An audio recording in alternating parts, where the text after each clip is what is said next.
This is the Veterinary Medicines Directorate, and they're responsible for looking at all of the research that's been conducted into the products that have been produced to help treat animals and which eventually may be used in the care of humans. I'm here to meet Professor Peter Borriello. Peter, what's the role of the VMD? We have responsibility for antimicrobial resistance, in particular antibiotic resistance, things that kill bacteria and the resistance to them. And we work very closely with our human counterparts, Department of Health, for example, on the UK 5-year strategy to try and reduce that risk. Our role then, of course, would be to independently evaluate that science and that submission. What science are we talking about? I've travelled across the country to find out. I'm John Bates, and I'm here at the University of Leicester to get an education in both science and history. And it's all to do with keeping us and our animals well. This is a project based on bacteriopathogens that harm pigs. Now, the laboratory is not my normal habitat, but I'm here to meet Professor Martha Clokey, who's going to explain to me how a scientific breakthrough from over 100 years ago is helping combat one of the global challenges that is antimicrobial resistance. So Martha, what are bacteriophage? A bacteriophage is a virus that specifically infects bacteria. Okay? So all bacteria have these natural enemies that infect them and kill them. And actually this is happening all the time in nature, all bacteria are being killed by phages. And we can actually use them when we want to remove an infection in the same way that you would use an antibiotic. All the alternatives, of the top 10, 3 of them were bacteriophage related. When this question of where we're going to find our new alternatives to antibiotics was posed, you can see how prominent phages have featured. Give me some examples of where we can find them. Wherever that bacteria naturally occur in high numbers, you will find lots of phages. So for example, in nice place, dirty water, dirty puddles and rivers and soils, there's a massive abundance of bacteriophages. A phage can be thought of as a friendly virus. So if I tell people I study viruses, there's normally a sort of knee-jerk reaction, but actually my viruses, I always tell them, might make you better because they will kill the bacteria that are causing infection in you. So you're using viruses to kill bacteria. That sounds a bit extreme. Are you sure it's safe? Yes, it's completely safe. Viruses are everywhere. Our bodies and animal bodies are used to interacting with them. So what we're doing in a disease context is using the viruses to kill the bacteria that's causing a disease. With phages, you may generate resistance within that one species, but actually, if you use different types of phages, you can reduce the resistance rates. Could humans become resistant to this in the same way that they have to antibiotics? Humans don't actually become resistant to antibiotics. What happens is the bacteria that are causing disease become resistant, so the antibiotics aren't effective anymore as a treatment. So the bacteria are very good at becoming resistant to antibiotics. They can do this in a number of different ways. But phages actually work quite differently. And yes, bacteria could become resistant to them, but we know how phages work, and we know that if we use a mixture of different types of phages that kill them in slightly different ways, we can minimise that resistance problem.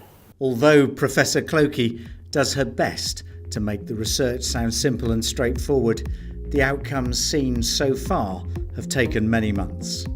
Hi, I'm Dr. Anisha Thanki. I've been working on this project for the past two years now, and we have been investigating whether we can use bacteriophages to improve gut microbiology of pigs. We want to improve the health of pigs. So for this work, we have been scooping around many different local farms to isolate phages directly from fecal samples. And then once we've isolated these bacteriophages, we've been screening them to see how effective they are against treating this bacteria. And we've been screening these bacteriophages against clinical strains that were isolated from pigs. So we incubate this overnight, then we screen on an agar plate, then we see these tiny holes on the plate. The darker bit is bacteria, lighter bit is phage. At the university, they're using cutting-edge technology. This equipment was not even thought of 100 years ago, but now plays a vital part exploring the science. The phage samples are so small the scientists are using one of the most powerful laboratory microscopes available in the country.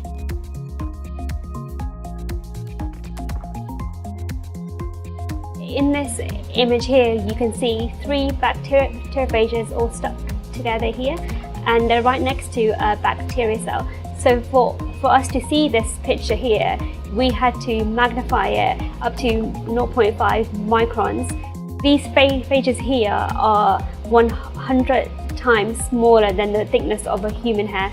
The science is encouraging, but before any new medicines can be adopted, strict quality checks are performed. What are the next steps in terms of licensing phage? Well, the next steps actually would be in the responsibility of those producing the product, so the industry that's going to take on the research. And of course, like any medicine, it's not peculiar to phage. For any medicine, you need to be able to show that in use, in experimental infection, for example, that it works consistently. Phage is of course referenced in the O'Neill report as one of the possible solutions in the battle against antimicrobial resistance. What's your view of the contribution that phage can make? Well, firstly, I very much welcomed that the O'Neill report highlighted the importance of looking for alternatives and mentioning things such as phage and the potential of new technology to make them even more useful, and as a consequence help reduce the risk of emergence and selection for antibiotic resistance. I'm joined by Dr. Charlotte Evans from AHDB. Charlotte, are the research results, are they in line with your expectations?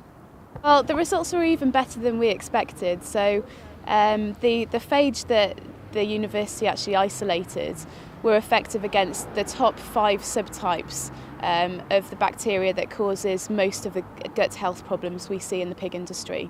And they also killed all the antibiotic resistant strains that we had.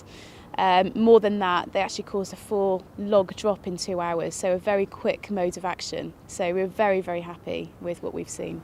And where do we go from here in terms of the application on farm?